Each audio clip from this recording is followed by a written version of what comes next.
mindfulness est comme l'hypnose. Alors, je veux dire que l'hypnose, elle s'adresse au subconscient. Donc, tandis que la méditation en pleine conscience s'adresse à la conscience. Donc, on cultive la pleine conscience. Mais il n'est pas rare de sentir qu'on est dans un état d'auto-hypnose quand on pratique la mindfulness, surtout quand on est dans la méditation avec les images. Donc, il n'est pas rare de se sentir dans un état d'auto-hypnose. La méditation pleine conscience amène aussi, enfin, ces méditations amènent un état de relaxation justement qui peut aussi se ressembler à l'hypnose. Donc, par la pratique régulière, la méditation en pleine conscience, elle peut transformer l'épaisseur de certaines parties du cerveau en les renforçant ou en les réduisant. Et surtout, elle renforce le cortex préfrontal, la partie qui est relative à la prise de décision, à la gestion de stress et la gestion de soi et des émotions. Ce qui n'a pas été démontré pour l'hypnose qui a d'autres objectifs. Alors ça, c'était la première question qui m'a été posée. Voilà, j'ai eu plusieurs questions, mais j'en ai sélectionné 3 pour aujourd'hui. Est-ce qu'il est normal de dormir pendant la pratique de la méditation en pleine conscience? Oui, notre corps nous parle en plusieurs langues. Et donc, une des choses que notre corps nous dit, c'est « Ah, je suis fatigué, j'ai envie de dormir ». Donc, il exprime un besoin de repos, besoin de dormir. Donc, il ne faut pas s'alarmer. Donc, c'est quelque chose qui est c'est tout à fait normal, surtout durant les premières semaines de la pratique. Donc, le corps reçoit des messages qui sont contre-intuitifs. Donc, relaxe-toi, détends-toi et surtout ralentis. Et dans ces 3 messages, il y a comme le sommeil qui est enclenché. Donc, après, plus on pratique, moins on dort. Donc, on est dans l'éveil. Et justement, le but de la méditation en pleine conscience est de cultiver l'éveil. L'éveil. C'est Jon Kabat-Zinn disait « It's not about falling asleep, it's about falling awake ». Donc, soyez bienveillant et gentil avec vous-même quand vous dormez et laissez la pratique après vous démontrer que votre corps est capable de tenir plus longtemps. Maintenant, il y a aussi des méditations qui sont faites pour le sommeil. Donc, celle-ci, c'est bien écrit dessus, méditation pour le sommeil. 3e question, au bout de combien de temps peut-on observer les résultats de la pratique? Alors, les transformations, ça dépend de quel résultat on parle. Donc, les transformations qui se passent au niveau du cerveau et qui ne sont pas observables à notre niveau, ne sont pas observables au niveau de notre comportement, elles peuvent être déclenchées déjà après 10 jours de pratique à raison de 10 à 15 minutes par jour. Donc, mais on ne les voit pas. Donc, ceci se passe au niveau du cerveau.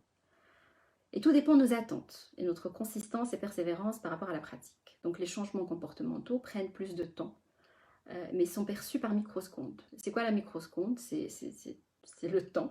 C'est cette différence entre la réponse et la réaction. Donc c'est là où on prend une décision. Est-ce que je me mets en colère? Est-ce que je surréagis? Ou est-ce que je prends une respiration et je prends du recul pour reconsidérer la situation? Donc voilà comment ça se passe. Bon, première étape, ce sont des modifications qui se passent au niveau du cerveau et pas au niveau du comportement. Et après, on passe au comportement avec plus de persévérance et de consistance au niveau de la pratique. Ce qui me semble être assez commun, c'est de demander toujours le calme. Moi, quand je travaillais avec les élèves ou quand je travaillais aussi avec les personnes en entreprise, c'était toujours « mais oui, mais c'est pas encore le calme que je veux ». Donc le calme est une conséquence positive et bienveillante et extrêmement favorable de la méditation. Mais ce n'est pas forcément le premier but. Le premier but n'est pas de se calmer, le premier but c'est l'éveil. Mais cet éveil et cette clarté passe par le calme. Donc on calme le corps pour que le reste du travail puisse avoir lieu. Donc on va commencer la pratique de cette méditation du lac. Alors je vais juste lire un petit passage les rayons et les ombres de Victor Hugo. Il contempla longtemps les formes magnifiques que la nature prend dans les champs pacifiques. Il rêva jusqu'au soir. Tout le jour, il erra le long de la ravine, admirant tour à tour le ciel, face divine, le lac, divin miroir. Les rayons et les ombres de Victor Hugo.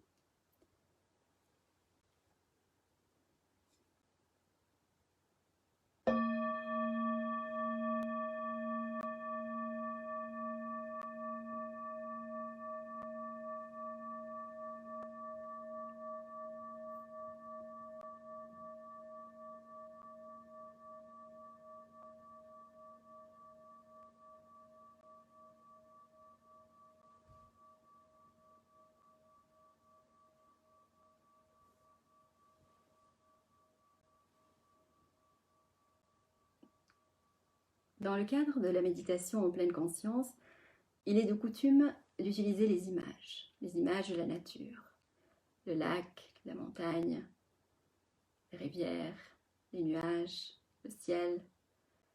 Le but étant de rendre la méditation plus vivante et offrir un espace de projection positive. L'image en elle-même n'est pas essentielle. Si vous n'arrivez pas à la percevoir, à la retenir de façon claire et nette, ce n'est pas essentiel. Son but, c'est d'approfondir et élargir notre point de vue sur la pratique. Aujourd'hui, nous utiliserons cette méditation de Jon Kabat-Zinn, appelée la méditation du lac.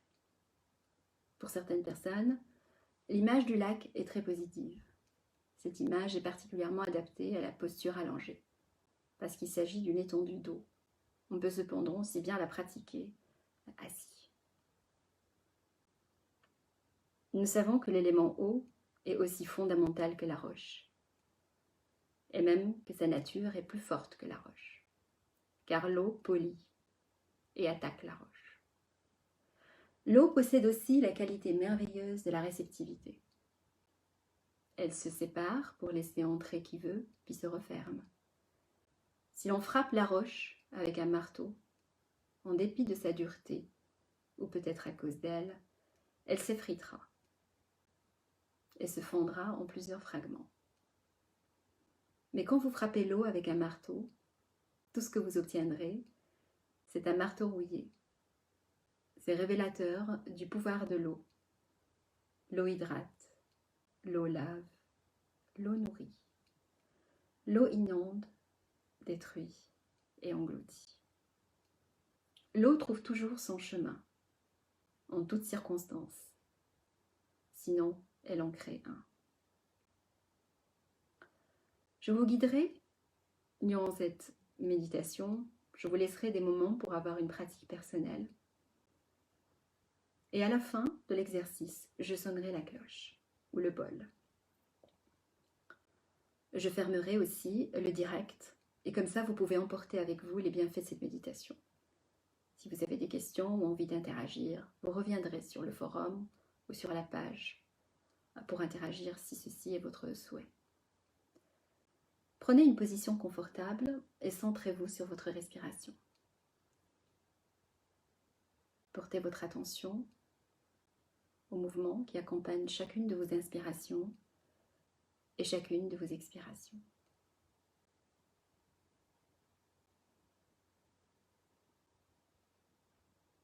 L'abdomen qui gonfle et se détend, le souffle qui rentre par les narines, ce mouvement qui se fait de lui-même, sans que nous n'ayons rien à ajouter ou enlever. Inspirez, expirez en pleine conscience. J'inspire, je sais que j'inspire. J'expire, je sais que j'expire. J'inspire, je sais que j'inspire. J'expire, je sais que j'expire.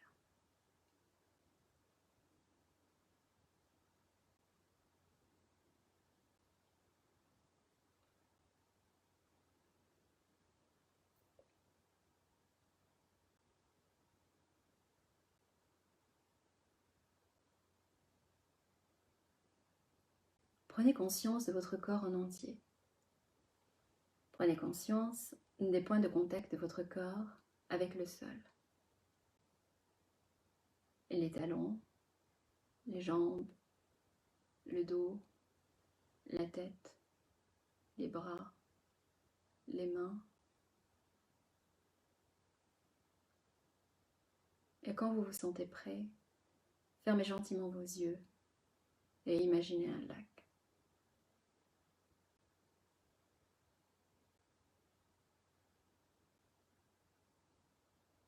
Un lac que vous avez visité, un lac de votre imagination, un lac tout simplement. Une large étendue d'eau contenue dans la terre. Notez dans votre vision intérieure et dans votre cœur que l'eau se plaît dans les endroits creux. Elle recherche son niveau et demande à être contenue.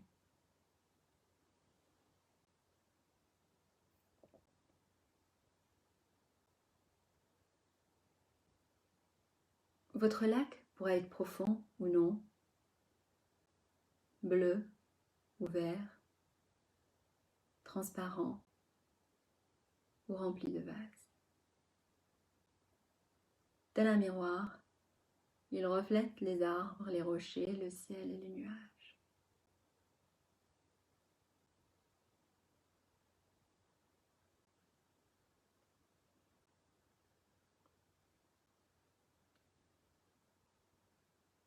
Parfois, le vent se lève sur le lac, formant des vagues, petites ou grandes. Les reflets se brouillent, alors les rayons du soleil étincellent de mille feux sur les crêtes des vagues.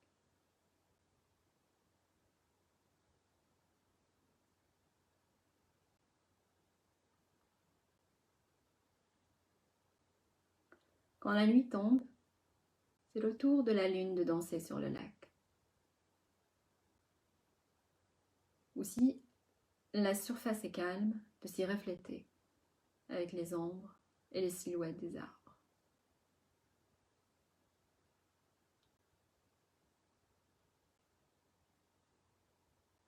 En hiver, sous la surface gelée du lac, la vie continue cependant.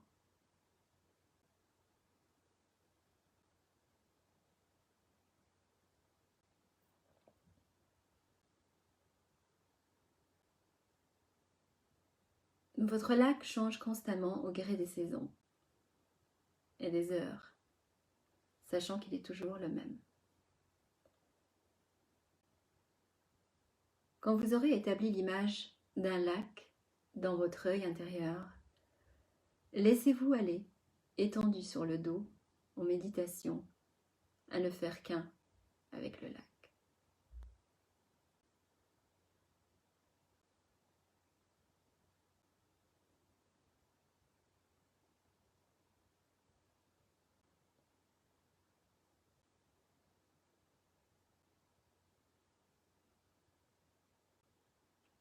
Tout comme les eaux du lac sont retenues par le bassin réceptif creusé dans la terre, vos énergies sont portées par votre prise de conscience et votre compassion envers vous-même.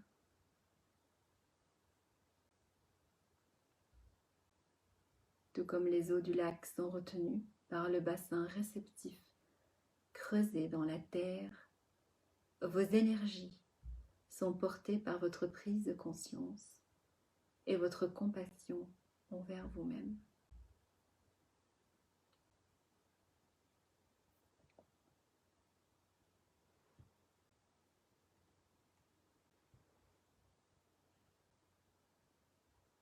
Respirez avec le lac, moment après moment, ressentant son corps comme le vôtre. Acceptez que votre esprit et votre cœur s'ouvrent et reflètent tout ce qui se présente, comme la surface du lac.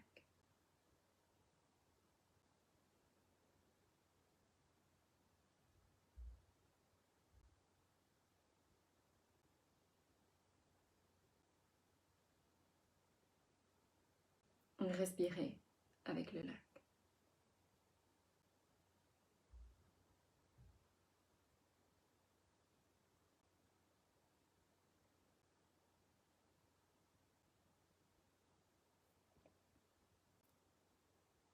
Respirez avec le lac, moment après moment, ressentant son corps comme le vôtre. Acceptez que votre esprit et votre cœur s'ouvrent et reflètent tout ce qui se présente, comme la surface du lac.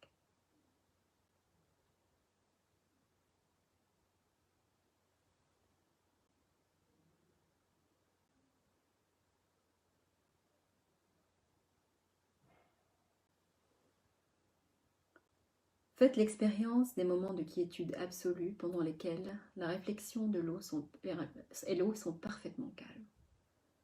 Et d'autres moments quand la surface de l'eau est agitée, perturbant les reflets et la clarté du lac pendant un certain temps.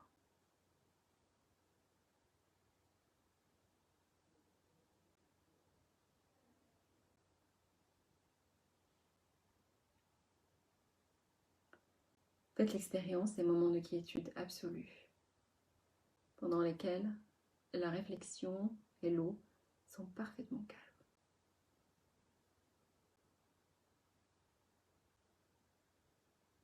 Et d'autres moments, quand la surface de l'eau est agitée, perturbant les reflets et la clarté du lac pendant un certain temps.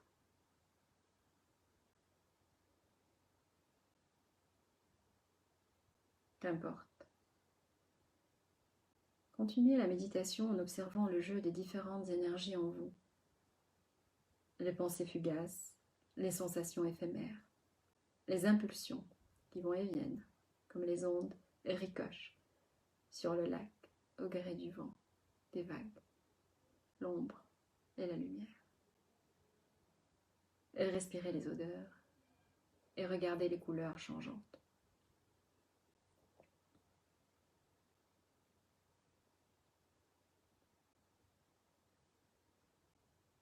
Et respirez avec le lac.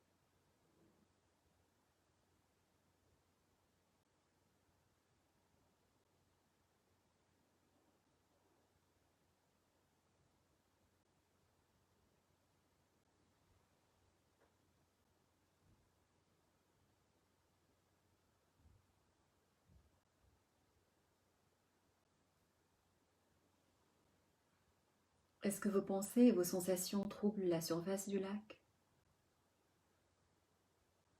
Est-ce que le clapotis de l'eau remuante représente pour vous l'un des aspects essentiels du lac? Pouvez-vous vous identifier non seulement avec la surface du lac, mais au-dessous, avec toute la masse de l'eau?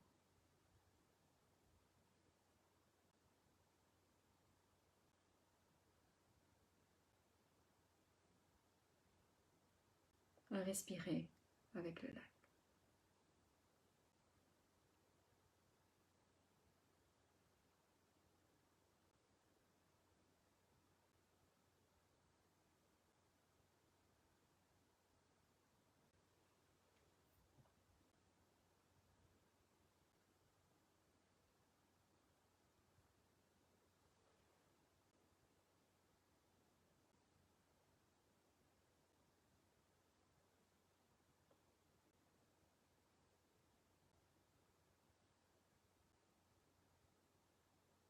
Pouvez-vous vous identifier non seulement avec la surface du lac, mais au-dessous, avec toute la masse de l'eau? Vous n'éprouvez au fond que de faibles ondulations, même quand la surface du lac est agitée, au point de paraître blanche, comme l'écume.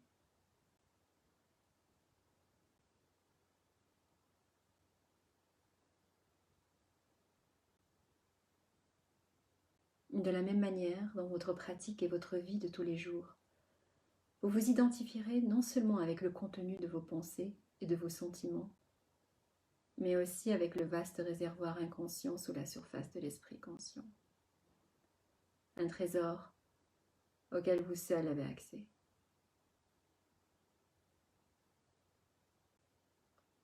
Respirez avec le lac.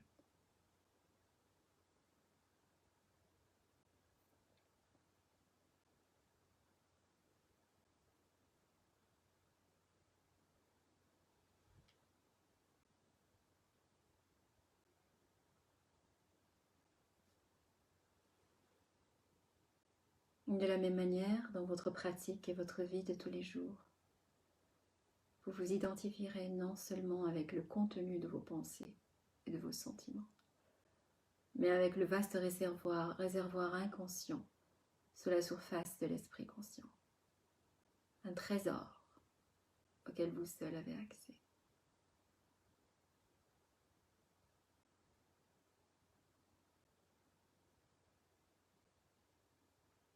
Dans la méditation du lac, nous avons l'intention d'être conscients et d'accepter tous les attributs de l'esprit et du corps. Tout comme le lac reflète le soleil et la lune, les arbres, les rochers, le ciel et les nuages, les oiseaux, tout un environnement caressé par l'air et la lumière qui met en valeur le scintillement de l'eau, sa vitalité son essence même.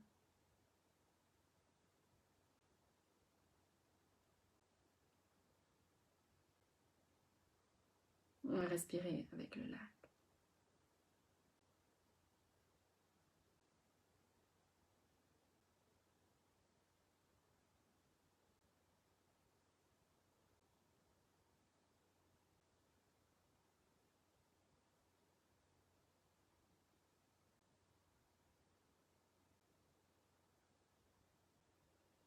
Servez-vous de l'image du lac pour méditer dans le calme sans aller nulle part, porté et bercé par la conscience du moment, dans l'instant présent, un moment après l'autre, un souffle après l'autre, un moment après l'autre, un souffle après l'autre.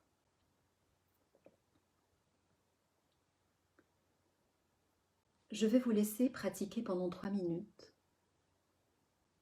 Pendant ces 3 minutes, essayez de rester avec l'image du lac, en inspirant avec le lac, en expirant avec le lac.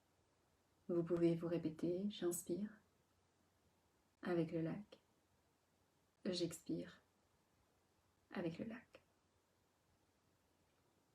À la fin de ces 3 minutes, vous entendrez ma voix et je vous guiderai vers la clôture de la session.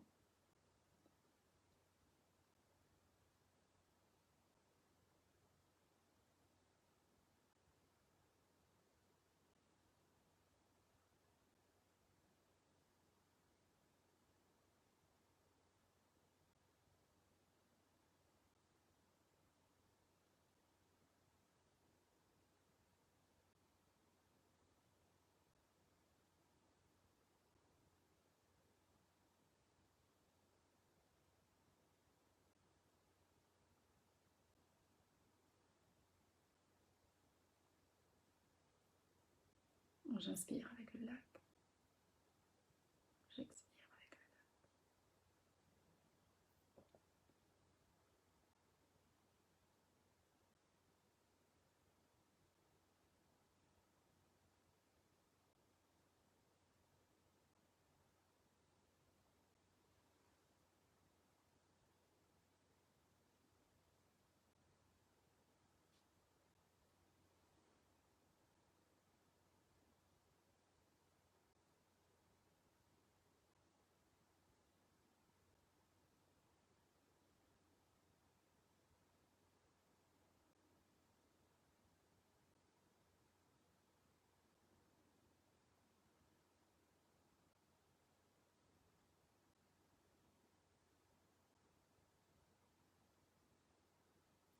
J'inspire avec le lac, j'expire avec le lac.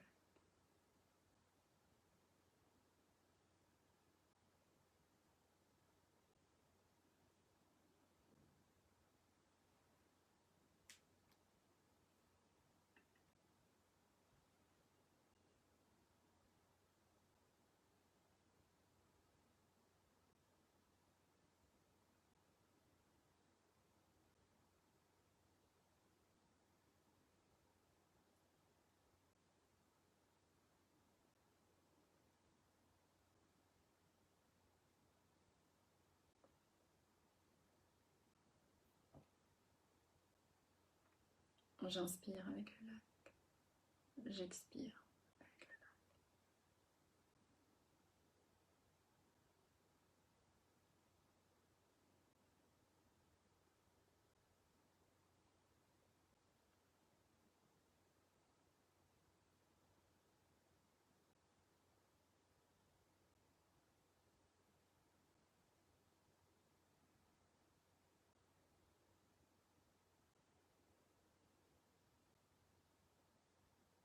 Henry David Thoreau, philosophe, naturaliste et poète américain, mort en 1862, nous décrit le lac de Walden. Par une journée semblable, en septembre ou en octobre, Walden est le parfait miroir de la forêt, sertie de pierres aussi précieuses à mes yeux que si elles étaient moins nombreuses ou plus rares. Pour être peut-être rien d'aussi beau, d'aussi pur est d'aussi grand qu'un lac ne repose sur la surface de la terre. Haut du ciel, elle n'a pas besoin de barrières. Les nations vont et viennent sans la souiller. Miroir qu'aucune pierre ne peut briser. Dans le vif argent ne s'effacera jamais. Dans la nature répare continuellement la dorure.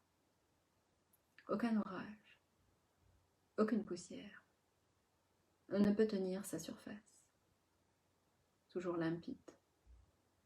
Un miroir dans lequel disparaît toute impureté, qui se présente, balayé et poussé par les rayons du soleil voilé, léger chiffon que celui-là, qui ne retient aucun souffle, mais qui exhale le sien, flottant comme un nuage pour se refléter encore en son sein.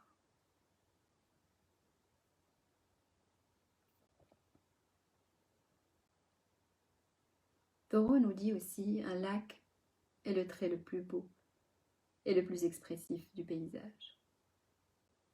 C'est l'œil de la terre où le spectateur, en y plongeant le sien, sonde la profondeur de sa propre nature.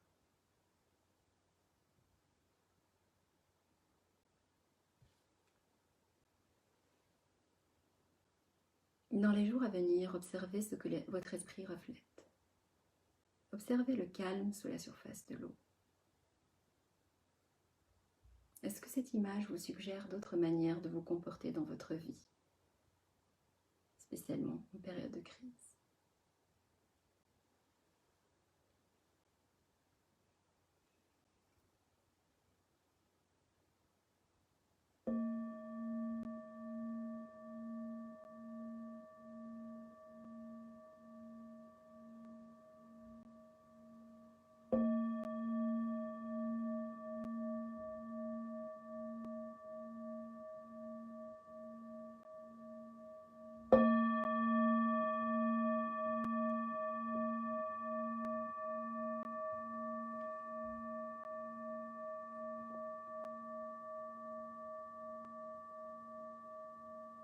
Je vous souhaite une très bonne soirée, une très bonne continuation de votre méditation.